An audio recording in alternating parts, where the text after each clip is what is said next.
So welcome everyone to BDO's Communications Basics. I hope you're all ready. Let me just do a check-in with everyone. Can you hear and see me and see my screen? You can just give me a thumbs up either in the comments or in the reaction section at the top. Ellie can see me. Maria can see me. All right, so I'm assuming all is good.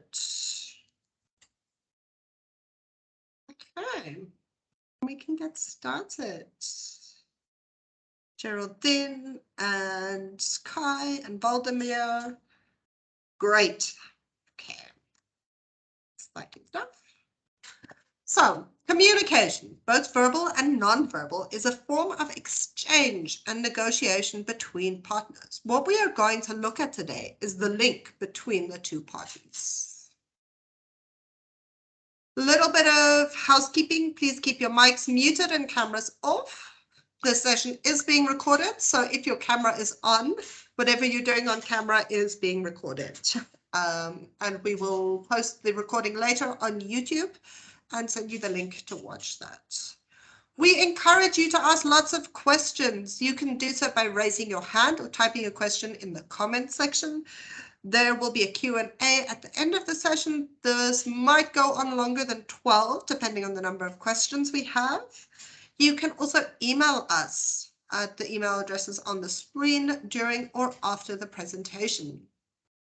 There is also an option to put on auto captions. If you look at the top of your screen, there's like 3 little dots. If you scroll down, it will go to a little button that says CC and it'll put auto captions on. I do not have a perfect American accent, so it does not pick up my voice 100% of the time. But it should get most of it right. Okay. So today we're going to do the welcome and introduction. We're busy with that now. Then we're going to discuss relationships, vulnerability, and non-violent communication. Okay. There are thousands of communication models out there, but today we are getting down to the foundation of communication, looking at relationships and vulnerability, as well as violent communication. You might think, what has this got to do with communication at all? Hold on, I'll explain it to you through the session. The core of any communication is a secure relationship, and that communication is simplified and more effective once a secure relationship is formed, whether in your private life or in the workplace. Yeah. So just checking in with everyone between each session. I will do a check-in, just check with you guys that you're still hearing me, you're still there, engaged, or if you have any questions. So just pop a thumbs up if you're all ready to go.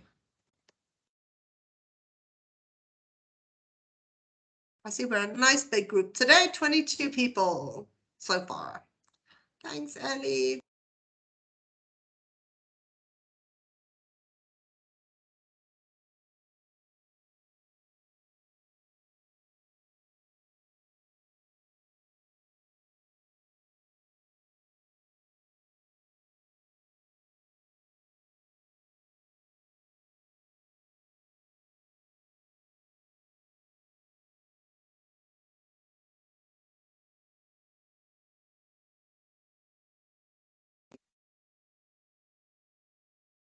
Sorry, Gertruida, I was on mute. I think I muted myself. Sorry about that. So back to the question. I need you guys to answer this question. Who do you spend more time with, your colleagues or your family? You can comment, you can unmute.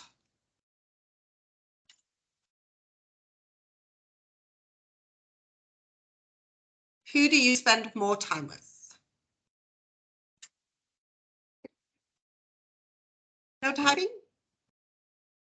Anyone? Ellie is quick to answer usually. Tanya. Limey says she spends more time with her family than with colleagues. Nalau says colleagues. Katarina says colleagues. Geraldine says colleagues.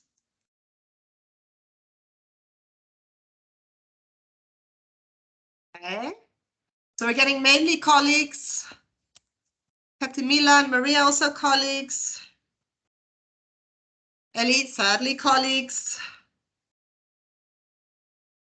All right, so if we spend 8 hours a day at work, usually we spend lunch at work as well, so let's make it 9.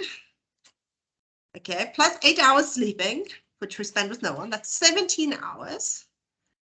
Okay, minus 24, that's 7 hours a day that we do the rest of our things. Of course, there's a lot of self-care, bathing, getting done, what. So let's minus another 2 hours for that.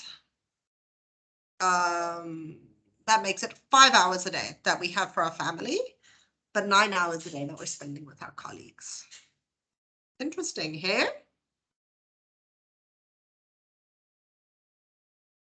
So, which relationships do you focus on more? The relationships with your family members, your spouse, or the relationship with your colleagues? Pop it in the comments. Which relationships do you focus on more? Both from Nalau? Family from Laimi? Great, Laimi.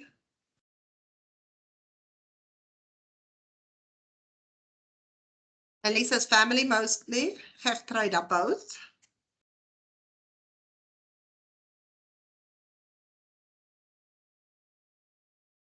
What's this flashing light here? Let me just chalk. That's just for your comments. Timotheus Leopard says family. Tanya says both. Kudzanai says family. Katamila says family. There's a lot more family coming up here. Francis says we spend more time at the office, but family relationships are more important. I agree with that one. Geraldine says she works on both relationships equally.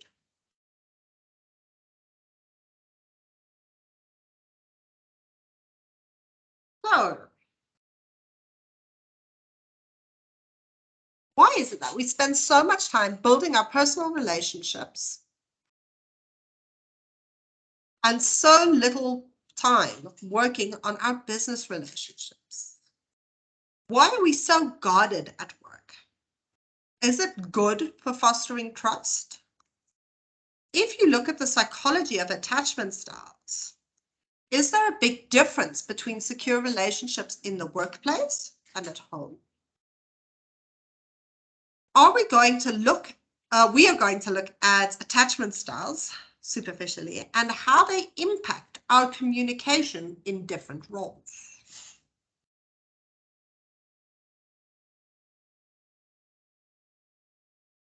All right, so we're looking at the different attachment styles in the workplace and at home. The first attachment style is the avoidant attachment style.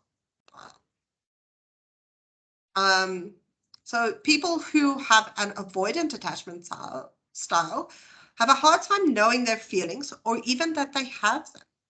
They feel uncomfortable with closeness, approach emotions with reason and logic. They don't know how to deal with conflict and does not have attachment needs. An anxious attachment style. Fears of rejection and abandonment. Needs reassurance but does not trust it when received. Takes care of others but then feels resentful. Needs to feel heard and validated. Craves closeness and associates it with abandonment. Very strange. Disorganized. Their inner experience is chaotic and confusing. So disorganized attachment is basically a little bit of avoidant and a little bit of anxious combined into one. Pulls people in and then pushes them out. Negative self-image. Can only develop a relationship once trust is understood and formed, which is really hard because they don't understand trust and they can't form it. So it's a tough one. Behavior is unpredictable and hard to categorize. And finally, a secure relationship. comfortable with closeness, believes they are valuable and worthy of care, can be needed and independent, and can be vulnerable and supportive of others' vulnerabilities. So this is just to get to know the different attachment styles. Most of us are not going to reach a perfectly secure relationship with ourselves, our partners, or our colleagues. The goal is ultimately to reach a good enough relationship. This is continually growing and developing, whether it is at work or at home. All your relationships need to continuously grow. Knowing ourselves is a great tool for fostering a secure relationship with ourselves.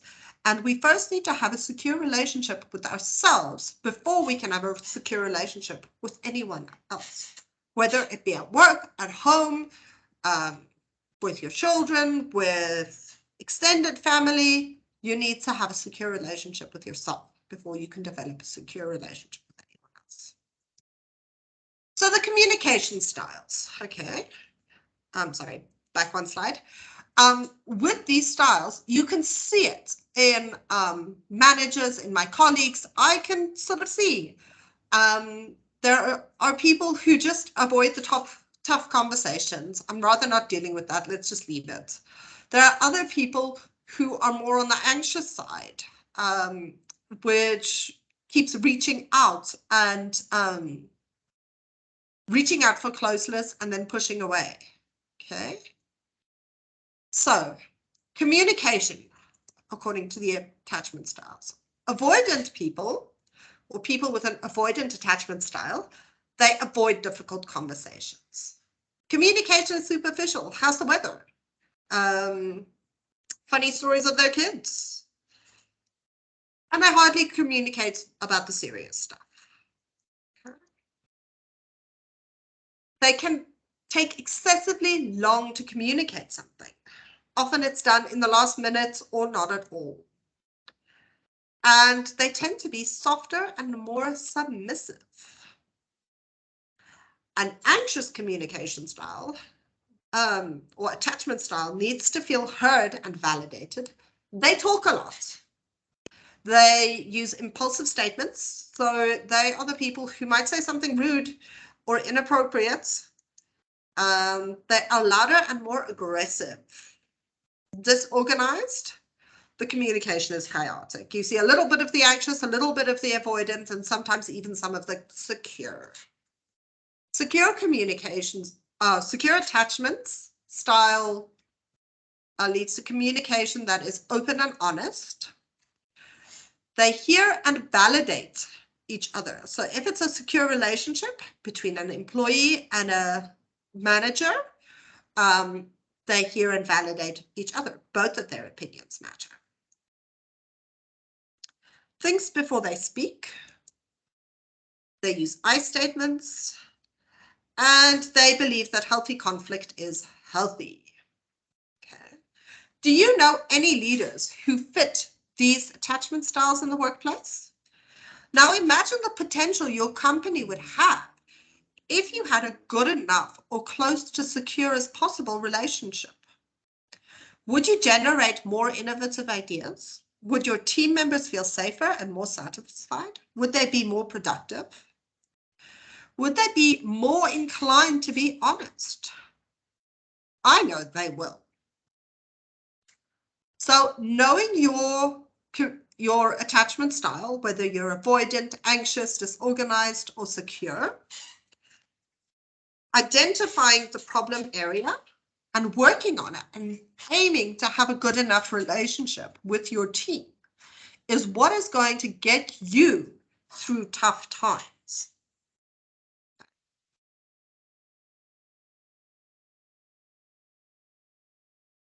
But how do we do it? By being vulnerable. Okay.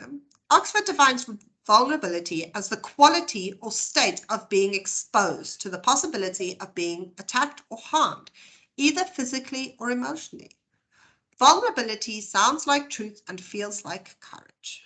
Brené Brown. Do you guys have any questions on the attachment styles just yet? Or are we all good to go? Castrator, you can definitely be a bit of both. That is then the disorganized one, where you're like a little bit anxious, a little bit avoidant, depending on the circumstances and so on. There's a whole psychology behind it. I could talk about it for hours, but we're here looking specifically at the communication styles based on it. And I see Geraldine and Faustina, sorry if I'm pronouncing that wrong, also said they're a combination, they're both. So they're disorganized, where it's a little bit secure, a little bit avoidant, a little bit anxious. Okay, and you can gladly Google attachment styles and explore that a little bit more into the reasons why we have these attachment styles, the consequences thereof, how this shows up in our relationships, how it shows up at work, and so on. Like I said, we're here for communication today, but knowing it is really important, and developing that relationship, that secure or good enough relationship, is the key. So we all good to move on to vulnerabilities now?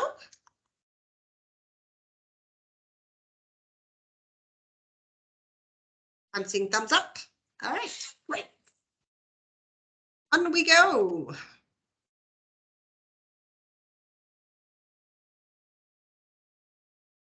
Often mistaken for weakness or fragility, vulnerability in the workplace is the root of authentic leadership and a meaningful connection.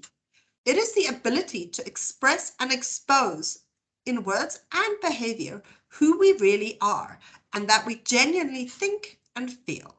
While unmasking can be hard in all parts of our lives, it is particularly onerous in our professional lives, where expectations to keep a friendly but cool professional distance with our colleagues and project confidence and infallibility, particularly to those we report to, are deeply entrenched. This is a summary of the World of Work projects by Lisa Smith. We have all been programmed to believe that showing our vulnerability is a sign of weakness. I am here to tell you it is not. Showing your vulnerabilities shows you are human. It's okay to be human. I get one message across today, let it be that one. You're human and we accept you as who you are. The World of Work project suggests that the benefit of vulnerability include enhanced feelings of self-worth, increased creativity and innovation, and deeper relationships. Definitely all things we need to see more of on this planet. Of course, with benefits, there are also risks. They list these too. Rejection of our ideas, criticism about how we perform, and ostracization for not fitting in are all possible consequences. Adding to this are fears of being labeled, reprimanded, or even fired for having an opinion. In the workplace, we need to create a space free of judgment and gossip, where genuine honesty and openness can grow. You need to foster a culture where it is safe to be vulnerable, where no idea is a bad idea. Another quote from the World of Work: countless CEOs and senior executives lament the dearth of creativity to drive needed innovation, yet fail to link the shaming, blaming, and silencing cultures they lead with. How professionally risky it is for employees to chance being ridiculed, ignored, and cut from their team. So what they're saying there is that we have this culture of judgment, of I'm better than you, but we want innovation and creativity, which is risky because you don't want to be judged. Not every idea you have will be good, but if you're being judged for your bad idea, it's not exactly right. And you're not going to take that risk and innovate when you fear judgment. What culture does your organization have? Is it a safe culture or a toxic culture? What part of the culture are you contributing to? Are you a gossiper? Do you judge others on their shape of their eyebrows? I love that example. I always go back to it. I was so shocked when I heard people discussing or judging other people's eyebrows. And I'm like, just leave them. It's their eyebrows. Get over it. What part of the culture are you contributing to? Are you the change that your organization needs? What can you do to make your organization culture more safe? Again, here we are not striving for perfection, just progress. Every kind of gesture helps. So I want you guys to pop in the comments again. What can you do to make your organizational culture more safe and judgment-free? What can you do?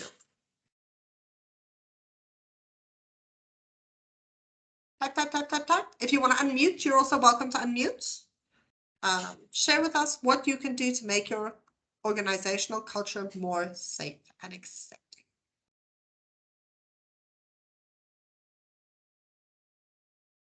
I'll start with the simplest one. Be a non-judgmental and accepting person.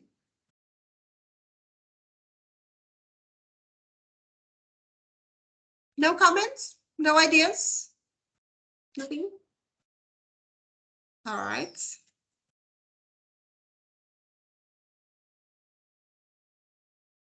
Okay, so how to encourage vulnerability. We all have heard of speak up culture, where employees feel free and safe to speak up about anything and everything. But how do we foster this culture? The tone sets the standard. We mirror the tones of others.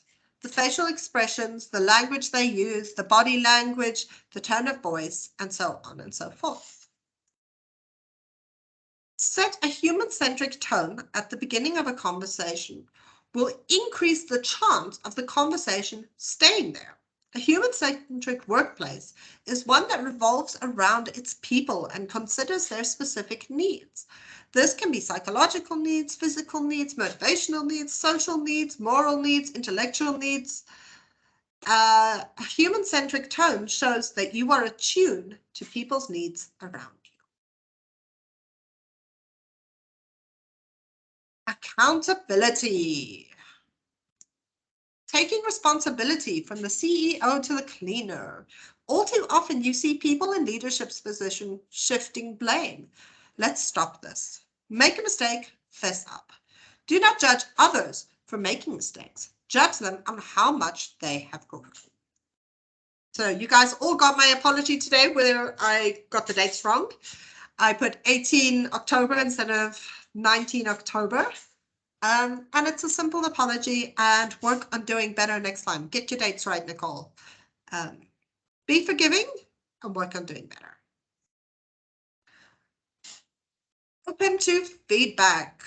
When you are truly accountable, you are open to feedback, both giving constructive criticism and receiving constructive criticism.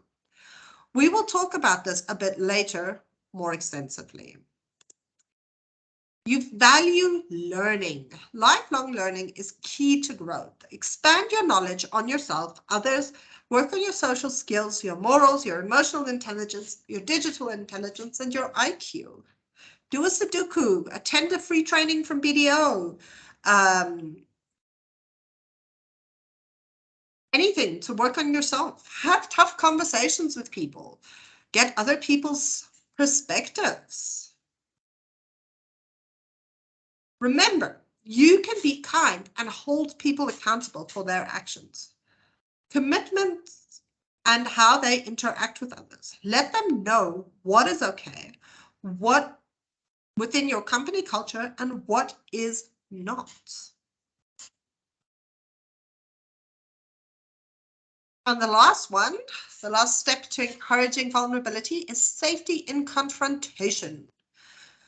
Real cooperation demands all involved parties honor the need to be active while creating value in an open and trusting environment. Everyone listens with the same intensity when others speak and challenges other participants as appropriate, knowing they are bound in a shared pursuit. Confrontation becomes so much simpler when you have a secure relationship, when you believe healthy conflict is healthy.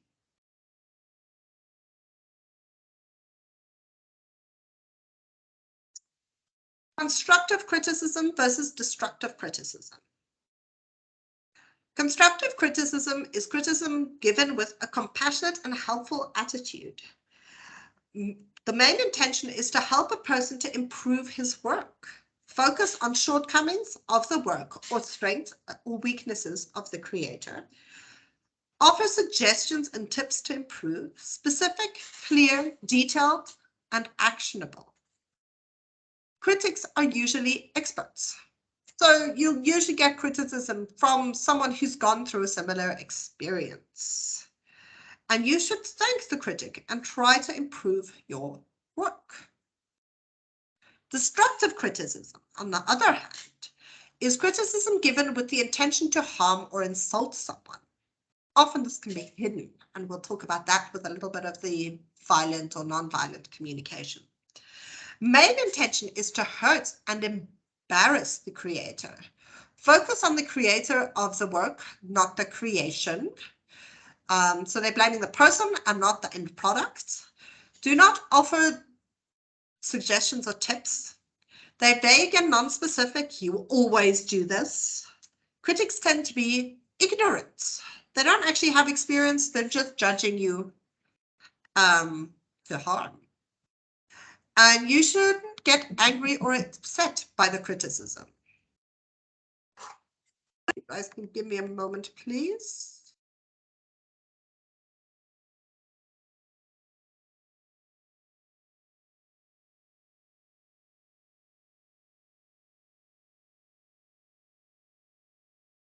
Sorry about that, guys. So, constructive criticism. Giving and receiving constructive criticism is hard. It is not easy to hear what you do wrong in life. It is the essence of vulnerability. It says, I am willing to sit with you in this hard space, learn with you and grow with you. This strengthens relationships and fosters trust. So, how do you give constructive criticism? Again, I statements. We discussed these earlier. It's basically just a statement that says, I feel this. I feel this Excel sheet was not up to standards. I feel, I think this could have been better. You can also try a feedback sandwich. This is where you give compliments along with your constructive criticism. The concept of a sandwich is, of course, you've got the bread on the outside, which would be your compliments, and your criticism in the middle. So you sandwich your criticism, but you don't always have to do two compliments. You can say, I like this about your presentation, but this is where you could have improved. Okay. So it's up to you. Actionable feedback. Give ideas or suggestions. Allow the other person to do the same. So make it something they can do. Don't go, you're always grumpy. Say, maybe you could speak in a kinder voice. Criticize in private and celebrate in public. Being vulnerable is hard, even in a safe environment. Keep criticism private. And even if you do the criticism in private, don't go talk about it with other people in public, because then you could have just done it in public in the first place. Accept emotions. Validate others' emotions and your own. Do not dismiss your feelings. Even if it's not the most logical feeling, feelings were never meant to be logical. Make sure when you're giving criticism that it's a conversation, not a statement. No criticism should just be a statement. It should be a conversation more, and both parties should be actively involved. Make sure the environment is safe for both of you. So if you are criticizing someone else, they might take it badly and attack, So make sure you're in a safe environment for both of you. If that person is prone to violence, maybe have a third party, a mediator or something to help calm the situation. That comes to our next point. Plan ahead. Are you going to sandwich your feedback? Plan what suggestions do you have in advance? Plan questions that you can ask to grow your understanding of the other person's situation. Let the other person know you are what you're planning, and that you're planning this conversation, so they can also plan, so that they don't have an explosive reaction, and can protect you and themselves. Do not let it be a surprise.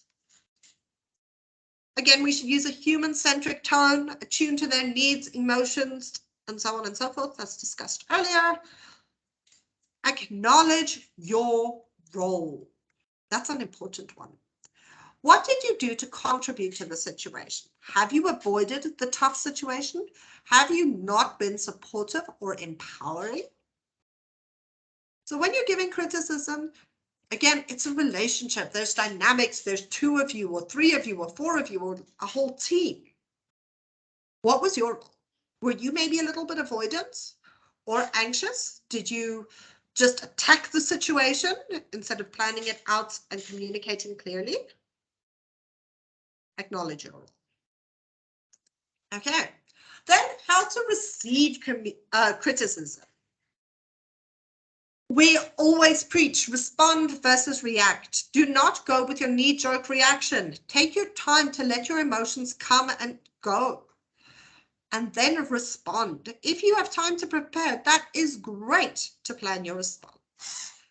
It is okay to pause a conversation and say, I would like to come back to this later. I am not in a mind space to respond to this now, and I do not want to react inappropriately.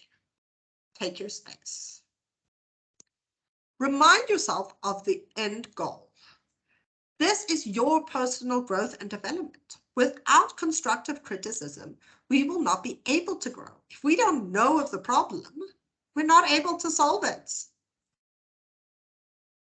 Listen to understand. Do not listen to respond. Make sure you process every word the other person says and the order they say it in.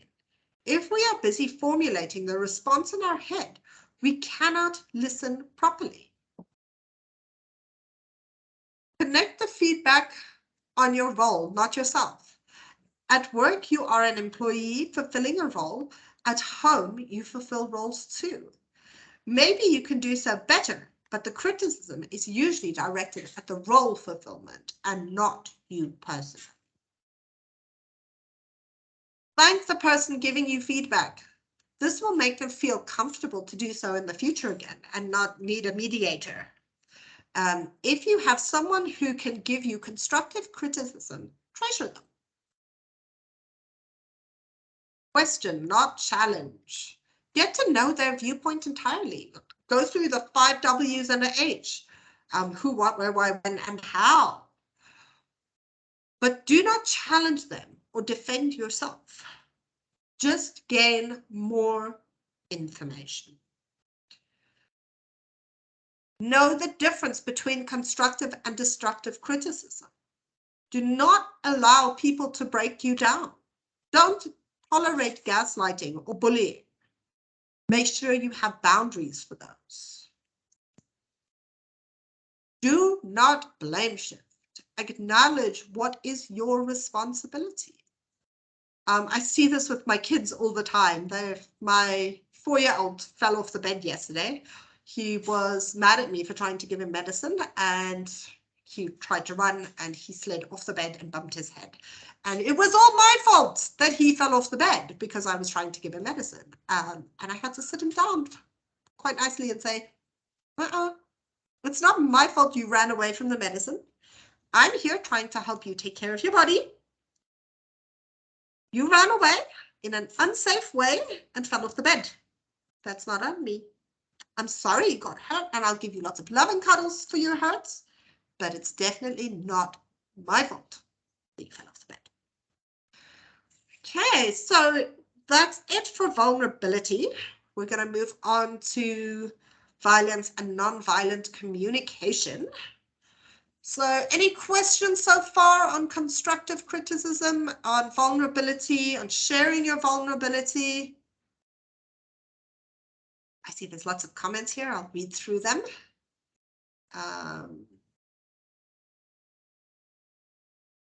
In the security industry, there is a lot of backstabbing from the Security Association of Namibia. Oh, it's terrible. I wish we could change our society that things like that would never happen. Lead by example. Have an open policy to discuss any issue and listen, and only respond if someone who wants a solution. Practice empathy. I love it. Allow people space to be vulnerable. And be brave enough to put yourself out there and lead by example. I love all your responses, guys. I think the internet connection wasn't working with us. So your comments all came after I had closed. Do we have any other comments or questions? Can I get some thumbs up if we're all good? Otherwise, put your comments and questions about vulnerability and criticism and being vulnerable in general. You can type them. And I won't move on until I see lots of thumbs up. Valdemir is thumbs upping. Good. Ellie is thumbs upping. Oh, good.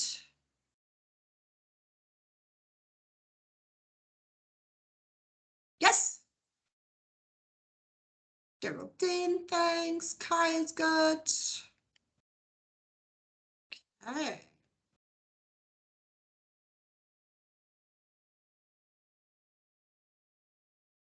All right, great. So then we'll go on to the next section. Nonviolent communication.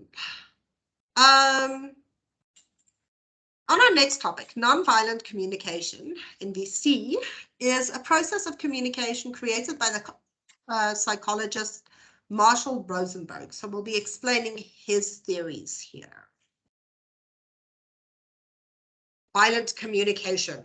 What is it? It causes pain or harm, whereas nonviolent communication stems from compassion. There are 5 types of violent communication. Moralistic judgments. These judgments stem from the belief that our values are good and anyone who doesn't share our values is wrong or bad.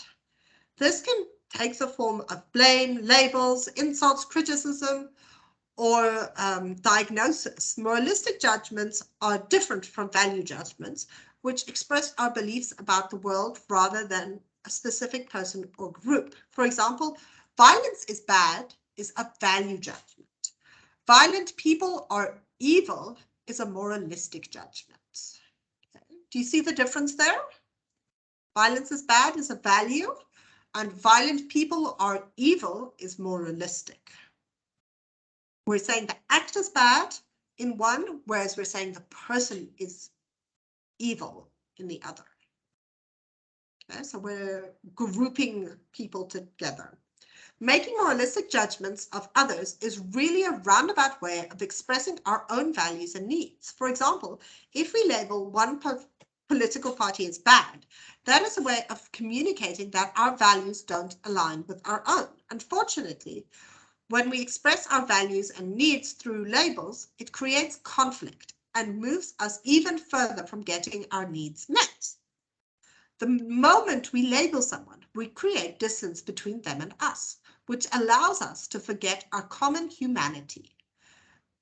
This distance is dangerous. The root cause of violence is attributing wrongness to another person or group. For example, your colleague is assigned exactly the same task as you.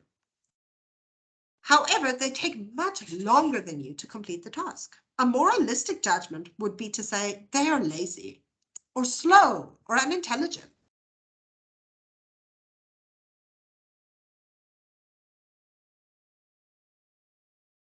Made and no judgments are made. How would you feel if I said she's taking her time or taking longer than me? But you guys can answer me. How would you describe it? How would you describe it, the situation, that she's taking longer than you? If you guys can pop in the comments, describe how you would use your words to see a non-violent way of describing her doing things at a different pace to you. No judgment. No judgment on your ideas and no judgment to her. I'm just going to wait for the typing to start.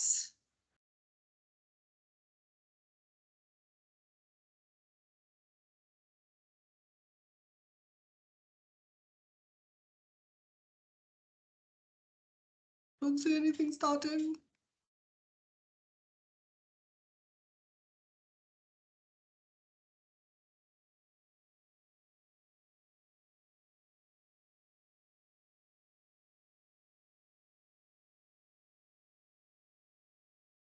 Oh, there we go.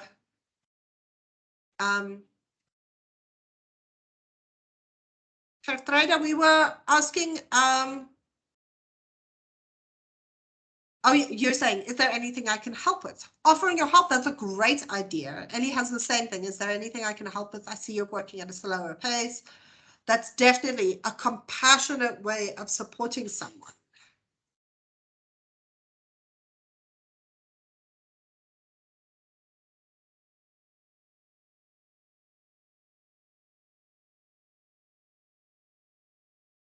Comparisons are also a type of violent communication. Comparison is the thief of joy. When you compare yourself to other people, you're really making a moralistic judgment about whether they are better or worse than you are. Be careful of silent comparisons too. Constantly praising one person and not saying something about another. It's a subtle way of comparing people. So you're not directly comparing them. You're just saying you're good and I'm not saying anything about you. So maybe you must be bad. Denial of responsibility. When you attribute the cause of your feelings and actions to an external source, you deny your own responsibility. For example, the phrase, he makes me so mad. I was late because my children took too long getting ready. And I have to wear a skirt to work because I'm a woman. Are all denials of responsibility. Some of these are forced upon us. If you look at the whole situation in Iran with the hijabs and the protests going on there, those women are taking responsibility for themselves and they're standing up to the government.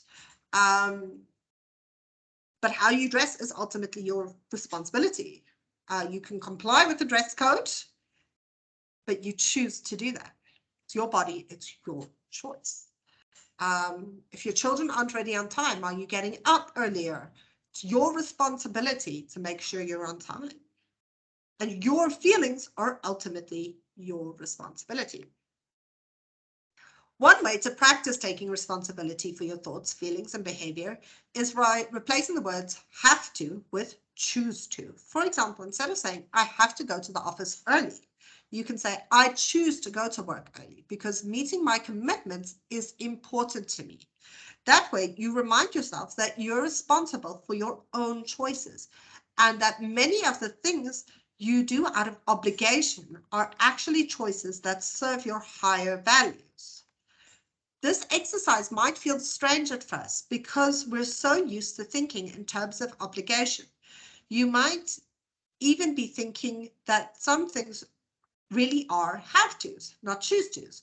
But underneath everything you do is a choice you make based on your needs and values. Even something as basic as eating is something you choose to do because you need energy and value being alive. Why do you brush your teeth? Stop at a stop street. Because someone says you should, or because it is the responsible choice. And I hear you saying, but I'll get fired and I need my job. You choose to need that job. You choose to eat. It is ultimately a choice. Okay.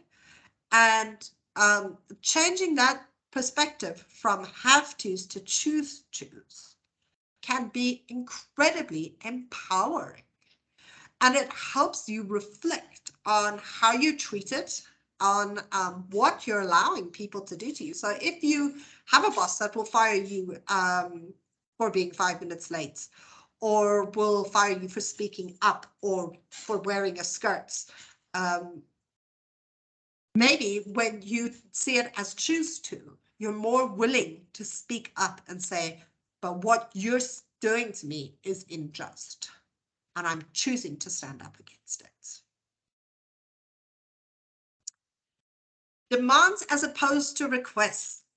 Expressing requests as demands is a form of toxic communication because it implicitly threatens, blames, and punish if a person refuses. For example, a parent asking their child to clean up the kitchen is a demand if the child assumes she'll be punished if she doesn't obey. In fact, the concept of reward and punishment themselves are forms of toxic communication because they depend on moralistic judgments. The idea that someone deserves reward or punishment stems from a judgment of whether they are good or bad. So the example they give here, or we give here on the child cleaning up the kitchen, instead of saying, if you don't clean up the kitchen, you'll be grounded for a week, you say, let's clean up the kitchen so that we can have a nice hygienic home to live in. So we don't have bugs and gross moldy food and get sick from it, and so on. I love natural consequences. At work, you have your job description, policies and procedures, and a code of conduct should clarify what you do, should or should not be doing. If we were in the wild, you would be chased out of the herd or group. Sometimes the chasing would be reasonable and done through nonviolent communication. A lot of the time, this is done through violent communication. Thus, in the workplace, policies, procedures, labor laws, they've all been put in place to protect both the company and its employees and stop unreasonable violent communication. So we should also see how these policies have developed, how these natural consequences have developed, and how we perceive them. We now have disciplinary procedures, warning, warning, disciplinary, dismissal, and so on. And if done correctly, this should be a fair and natural consequence. To simplify natural consequences, think of the toothbrushing again. Don't brush your teeth and get painful cavities, lose your teeth, you're stuck with eating soft foods, you have stinky breath and no one wants to hang out with you. What natural consequences have you seen being applied in the workplace? Can you guys share with me? What natural consequences have you seen in the workplace?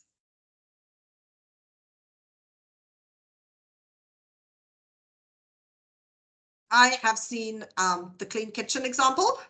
So the natural thing happening when staff don't take responsibility for their own dishes, as we get little visitors in the kitchen, and we have to work on that and teach everyone to clean the kitchen, clean their cutlery, and so on.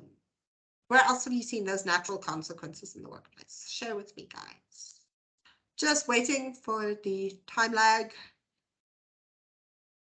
I'm sure you guys are typing.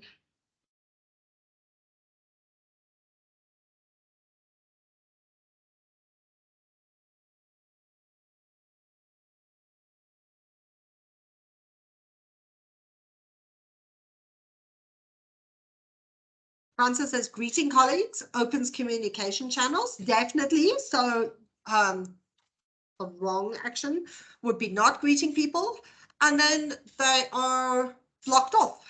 That like no communication can happen if you don't greet each other.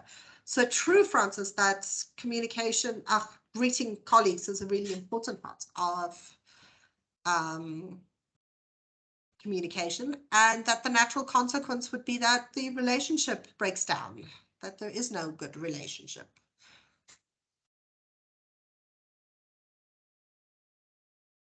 Okay, so back to the slides. Compliments are a kind of violent communication. I'm not sure you were expecting that one. Compliments are also a form of violent communication because compliments are really a type of judgment. If someone calls you brilliant or talented, they're making a judgment about who you are as a person. The fact that it's a positive judgment doesn't change the fact that it prevents you from forming a genuine human connection with the person making the judgment. Another reason even positive judgments can be toxic is that people often use compliments as a tool of manipulation. Managers might compliment their employees as a way to increase productivity. Parents use praise to encourage their children's good behavior and discourage bad behavior. But even genuine appreciation and praise can be difficult to accept gracefully because it directly contradicts the self-critical inner voice. A secondary reason for avoiding positive judgment labels is that they give the person very little information about what they did right. If you tell your child, you're so smart, you might have no idea, they might have no idea what they did that earned them that label, smart, and can be confused about what you expect of them. The example I'm going to use here is hard to explain, and I hope I communicate it correctly and you understand it. One of the very sensitive topics out there. Oh, sorry. Where we experience a lot of judgment is weight. And a lot of people struggle to manage their weight for numerous reasons. And then on top of that, the media comes along and says you need to be size 0. Skinny, skinny, skinny. Everyone, let's get skinny. I recently heard the Afrikaans saying, "Dere rang getrek," which apparently means you always look good. But the literal translation is to pull through a ring, which to me is also an indication of weight. People lose weight for various reasons and gain weight for various reasons too. Maybe they're losing weight because they're eating healthier and working on it. Maybe they got severely ill and lost weight due to that. Maybe they developed an eating disorder. And there are many more reasons why people lose weight. There are equally as many reasons why people gain weight. It could be hormonal disorders. It could be poor eating habits, poor mood, so many different reasons. If what you are saying means you are making an assumption or placing a judgment, rather don't say anything at all. Striving for perfection is another unrealistic compliment. Let us have grace, compassion, and understanding with our own mistakes and those of others. We're all just people after all. So we have done a lot of stuff on violent communication, and now we're moving on to non-violent communication. So how do we shift the way we talk? Observations. Observe without evaluation. Don't place judgment. An observation is simply noticing and refraining from labeling it. Here are two contrasting examples to illustrate this. He's not good at soccer versus he has not scored a goal in the last 10 games. The first statement passes judgment, not good, and labels an action as bad. The second notes a specific action or behavior. He has not scored a goal in the last 10 games. Needs. Identify the actions or behaviors that lead to the feeling when X happens and be specific. This was touched upon in the first step. This is the opportunity you outline specific actions or behaviors. You left your socks on the floor every day this week versus you're messy. Do you see the difference there, guys? Feelings. Identify the feeling. I feel sad, excited, disappointed, fearful, lonely, happy, fulfilled, inspired. Often we use the word feel in a way that does not express emotions. I feel that, I feel like, I feel lost, I feel hurt. And these statements express opinions or beliefs or states rather than emotions. When you're identifying your feelings, I highly recommend Googling the Wheel of Emotions. It's a convenient little tool to help you identify your feelings. And finally, request. Determine what needs exist behind the feeling and make a request, not a demand, that supports the need. So say you observe something. Someone in the office always speaks on speakerphone. Okay. The need is silence in the office so you can focus on your work. The feeling is of being disrupted, unfocused, and disappointment in the person.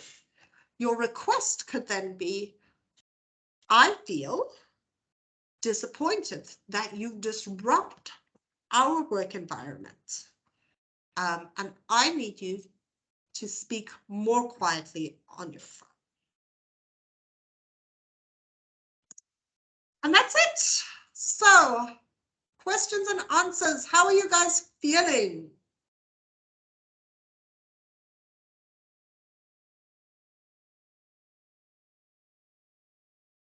Got a thumbs up from Tanya. Francis is asking if we'll be sharing the slides. No, we don't. Unfortunately, we don't share our slides. We will post it onto our YouTube channel, and we will email you the link to our YouTube channel.